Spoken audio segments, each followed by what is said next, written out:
shiga damuwa sai yana ma a tara kulub da kwalla. Ni ma damuwa ta ce taki don haka san ki nake ta maula. Ganin tafiyar muna sa kusa kai matsayin sa'anni.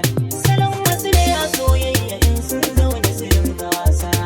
Koyaushe muna hakan ni da ke bishiyar mu tana wasa.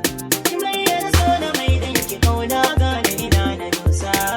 Na saka mai wuya ne suke bashin soya take ni.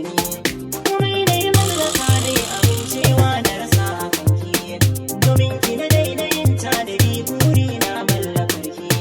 Ba samun nisuwa sai idan kin bayyana fara'ar ki. So mai kyale mutane ba ya taɓa tsuntsaye da jini.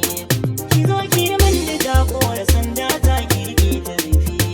Na tsallake rijiya dan na samu ruwa ki raka da rafi.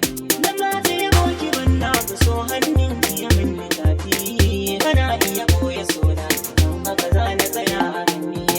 Na rafa idanuwa na da kunne dan maganar mutane. Akan ki mutum ya zage ni in ɗauka a rashin sani ne. Na karɓo ƙaunar ki so kan fuska ya min zabi. Tana kwanta mafarki ina gan mu cikin furanni. Kuna zauna da niyyar da yau aiki ba na iyawa. Ganin ki nake ki ne min gizo sai ki bayyana ki kaciya. Tarihin so da tsinta ya sanya maza da yawa macewa. Ba mamaki guri na rijiya ya halin sukuni. Idan dai zabura na cikin garma a cikin dawakai.